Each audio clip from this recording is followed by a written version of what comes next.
Hi అండి, ఈరోజు పప్పు పాలకూర చేస్తున్నానండి. ఎలా చేయాలో చూద్దాం రండి. 3 పచ్చిమిరపకాయలు తీసుకున్నానండి. నేను ఈ గ్లాసు పప్పు తీసుకున్నాను ఈ పాలకూరకి. ఈ పాలకూర మేము గ్రో చేసుకున్నదండి, కొన్నదైతే కాదు. పప్పుని కడుక్కోండి ఫస్ట్. నేను ఈ పప్పు తీసుకున్నాను మసూర్ దాల్ అండి, మన ఇండియన్ కందిపప్పు అయితే కాదు. ఈ పప్పు అయితే తొందరగా కుక్ అయిపోతుందండి, టేస్ట్ కూడా బాగుంటుంది. ఒకసారి మీరు కూడా ట్రై చేసి చూడండి. పప్పు కడిగేసానండి. ఇందులో 3 పచ్చిమిరపకాయలు అండి. పప్పుతో పాటే స్పినాచ్ కూడా వేసండి, ఇది తొందరగా కుక్ అయిపోద్ది పప్పు, అందుకని నేను వెంటనే వేసేస్తున్నాను పాలకూర కూడానే. మీరు ఇండియన్ కందిపప్పు వాడుతుంటే పప్పు ఉడికాక అప్పుడు పాలకూర వేసుకోండి. నేను ఈ పప్పు తీసుకున్నాను కాబట్టి నేను 2 కలిపి పెట్టేస్తున్నానండి. ఉడికాక చూపిస్తానండి మీకు. ఒక 10 మినిట్స్ అయితే పడుతుంది. పప్పు ఉడికిపోయిందండి. ఇప్పుడు ఇందులోనే సరిపడినంత ఉప్పు వేసుకుందామండి. కొద్దిగా పసుపు అండి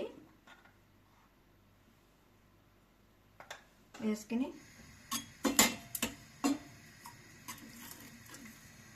ఇది ఎలా ఉడుకుతున్నప్పుడే పోపు వేసేసుకుందామని మనం ఇంకో పక్కన.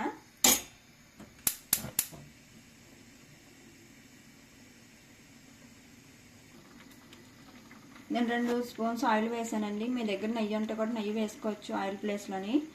కొంచెం 4 వెల్లుల్లి రేకలండి దంచుకుని పెట్టుకున్నానండి పక్కన.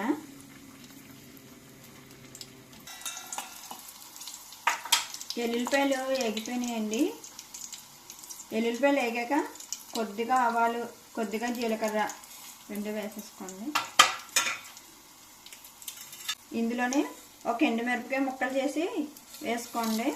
నేను ఆల్రెడీ 3 పచ్చిమిరపకాయలు తీసుకున్నాను కాబట్టి ఒక ఎండుమిరపకాయ సరిపోతుందండి. తర్వాత కొంచెం కరివేపాకు వేసుకోండి. నూనెలో పెట్టి ఫ్రై చేసుకోండి, లేకపోతే మాడిపోతుంది పోపు మొత్తం.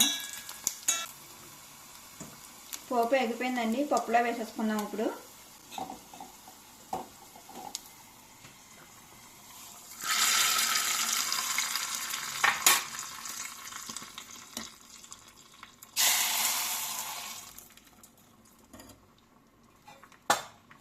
పోపు వేసాక మూత పెట్టేసుకోండి వెంటనే. పోపు వేసాక 2 నిమిషాలు ఉడికించి గ్యాస్ ఆఫ్ చేసేసుకోండి, సరిపోతుంది. గ్యాస్ ఆఫ్ చేసేయండి, పప్పు రెడీ అయిపోయింది. ఈ వీడియో కానీ మీకు నచ్చినట్టయితే ప్లీజ్ లైక్, షేర్, సబ్స్క్రైబ్ చేసుకోండి.